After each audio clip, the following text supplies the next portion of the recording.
Hey guys, welcome back to the channel. I'm sure you've probably noticed that it's been a while since I've had a Gen 8 comp build update. I'm really sorry about that. As you'll see in this video, I had some stuff break, and so I had to reorganize my plan around that and kind of change up what I wanted to do with the series. No big deal, just delayed some things and reorganized.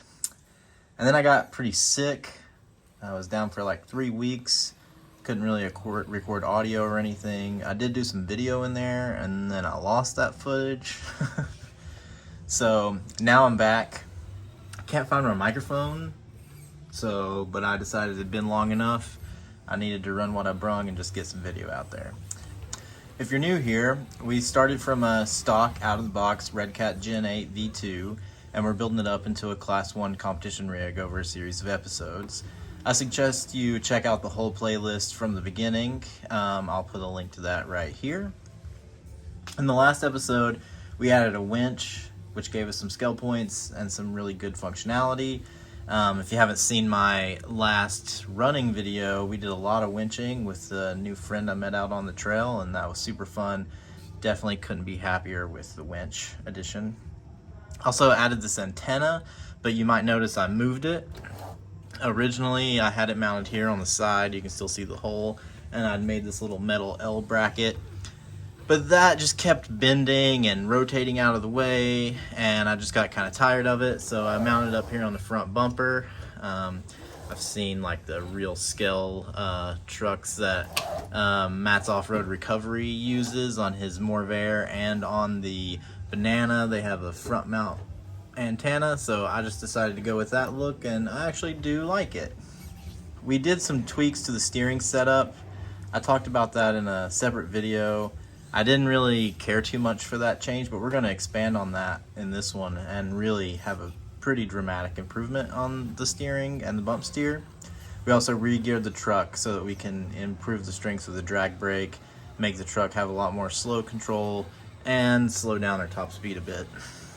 So with all that done, we had $3.34 left over, and we'll come into this one with $53.34 to play with. Like I said, I had some breakage that I had to deal with. So you might have noticed in one of my shorts, or even in some of the running footage at the end, that I had some weird slop in the front wheel. I noticed I couldn't go up some things I'd previously done, and the steering was super vague.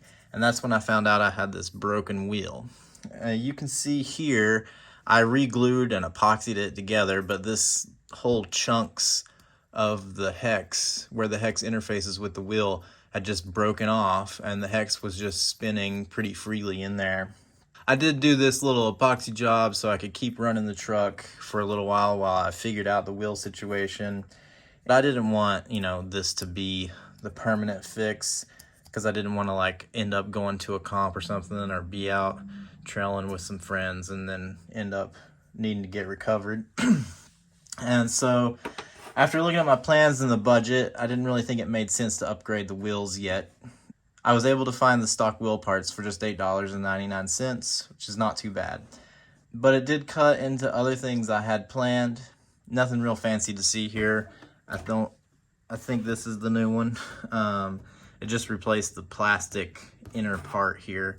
You didn't get, like, the $8, you don't get a new ring or anything. So just that inner plastic part, and it came with 2 of them, so now I have a spare if one of these breaks. So maybe onto the more important thing that I think is probably the most interesting bit, is my changes to the steering.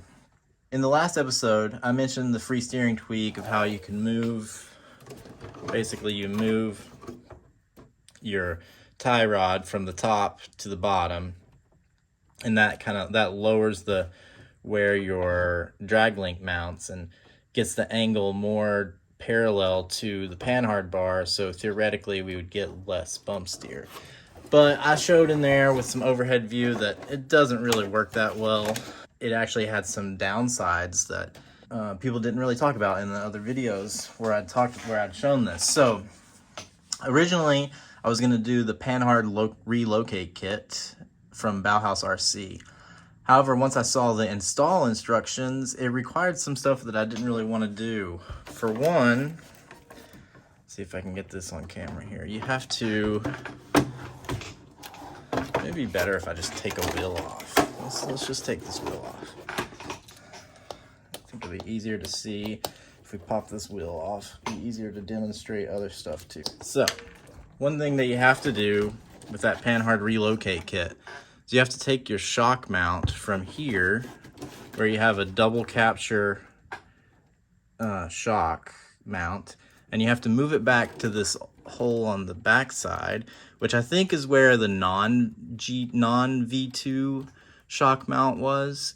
And so that's just a single capture. So you slide your shock back to here, you do that on both sides, and then you have to file off this bit in order to get that plastic out of the way, because with the Panhard relocate, you end up moving the Panhard bar forward, and so this goes on this side, and you file that away. And so I just didn't really want to go about hacking into the axle and making a permanent change like that.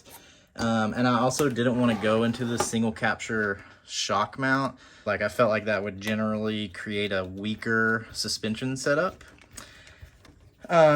And so what I wound up doing is actually finding a cool free mod to do yourself, that's actually, I think, a much better solution. So let's see if I can, yeah, this angle's all right. So normally on your stock truck, this hole right here is a ball stud coming out of this hole, and your Panhard bar mounts here. And you can see, this is actually a pretty good angle. You can see all I did is I pulled that ball stud out of here, and then I went up here in that mount and I drilled a hole vertically down through that Panhard mount position, and now my ball stud goes in from the top, and so that moves the Panhard mount to the chassis from here to here. I measured it, it's about 6 millimeters that it brings the Panhard bar down away from the chassis. And so in order to do that, I did have to bend the bar a little. We can go right here at full compression. Well, the drag link's kind of in the way. At full compression, that Panhard would hit the top of the diff now because it's slower. All I did was take that out, clamp it in a vise, and it's already has a curve to it, so I just made the curve a little bit more intense. And so now the Panhard bar sits down closer to horizontal. And doing that, what that does means that as the suspension cycles, that you know, you're moving this arc here, and you can see like the bottom end, if you're at an arc like this and then you compress up, you can see the bottom end moves towards the passenger side of the vehicle. And so by lowering this mount and getting that bar closer to horizontal, you don't have as much axle shift, so the whole axle doesn't move as far this way when it compresses, and that movement is what contributes to bump steer. You know, the actual shift itself doesn't really matter too much. It's when you have the misalignment between the Panhard bar and the drag link, and they're not moving in the same arc, so the end of the drag link position doesn't shift at the same rate as the Panhard bar, and you end up with bump steer. So doing this Panhard relocate, I mean, this is a free mod, made a huge difference. It doesn't cost the $30 of the Panhard relocate that you buy, and you don't have to do any cutting or any permanent damage to your axle housings or anything like that, and you keep your single capture shock points. So I think that really is the way to go. I then improved upon that further by changing out my drag link for this really awesome RC 4-wheel drive Rancho steering damper, but it's actually just a solid drag link. And then I improved upon that further by changing where the drag link connects. So normally it would be down here in this hole and it would be shorter. And so I moved the drag link connection up here to the top, and you can see I had to go buy a new screw. It's annoying that it's silver and not black like the others, but that's the only thing they had at the local shop that was the right length that I needed to be able to put the drag link on the top and the tie rod on the bottom.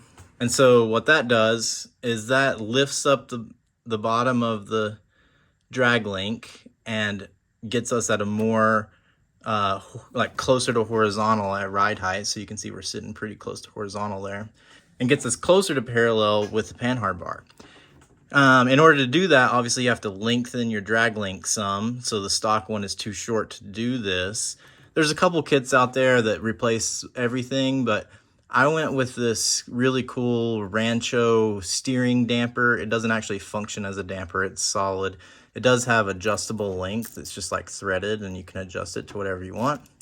So that way I was able to play around, get the length exactly how I wanted it. And also, this gets us a scale point. And so that was pretty neat. And then the very last thing that I did for this steering mod is I swapped out the servo horn. Stock servo horn that comes on this truck is low profile, so this mounting point would be up here, which puts your drag link at a steeper angle. And so by lifting the point here that we mount and lowering the point here that we mount, now we're almost perfectly parallel with the panhard bar. And we get basically no noticeable bump steer regardless of articulation. So if we collapse both, you can see there's no turning of the wheels at all. If I collapse just this side, no turning of the wheels at all. If I collapse just this side, no turning of the wheels at all. So I feel really good about this. My only slight concern is that having that ball mount just screwed straight into this plastic, I'm not convinced of how strong that'll be. So what I might do down the road is get ball mount with longer threading so that I can go all the way through and maybe put a nut somewhere in there or something like that. Or in the future, I might just get the aluminum shock towers and drill and tap that on this side, and then that would be a really bulletproof setup, I believe. So we got a scale point. Our steering is way more stable, no more bump steer. We do have some axle drift to the side, but honestly, on this suspension setup, I don't think there's anything you could really do to get rid of that. I don't think it has too much negative effects on how the truck handles. The bump steer was really the major cause for concern. Other than all the steering mods and fixing my broken wheel, I added this awesome Endura roof rack, which you can see right now I'm missing one of these caps, but I know it's around here somewhere. I had it at the end of my last driving session, so maybe it came off in the car, or maybe it's just around here somewhere under my desk. I don't know. But I'll find it, and if not, then maybe I can 3D print another cap or something. So yeah, you can see I just mount here these 4 screws. So I just had to make 4 little holes once I got it lined up where I wanted, and then I drilled a larger hole here for the wiring harness to go through. I then ran the wiring down into the receiver box, and I just plugged that into the port where the binding plug goes, because there's power on that port, and it is enough to power up these lights, so that's pretty cool. I wanted to get some lights on because I'm thinking about going to a comp in a couple weeks, and there's going to be some night crawling, like pre-running the course at night at a camp out before. I don't think these lights will really be enough, but it's better than nothing, and I'll just take some headlamps for myself, I guess, or maybe I can get the light kit in before then, but I'm not really sure. Okay, so we replaced our wheel that broke. That cost us $8.99. The RC 4-wheel drive steering stabilizer was $13.99. And then this metal roof rack from Endura was $20.99. Oh, I forgot the servo horn, $5.99. And so that's a total of $49.96. So we've got $3.38 left over. We got 2 new scale points for the metal roof rack, and we got 1 scale point for the steering stabilizer. And that's kind of our budget for this week. So yeah, let me know what you think. I definitely want to know what people think about that panhard relocate DIY trick. Let me know what you think about the steering stabilizer. I think it looks really cool. I've had a lot of fun taking photos and just seeing how it works. And you know, the light bar, I haven't driven at night yet, so maybe I'll try to do that this evening and actually test out the lights. Hopefully I can find that cap. So yeah, let me know what you think. Let me know what we should do next. I do have some stuff planned, but it's kind of always ever shifting.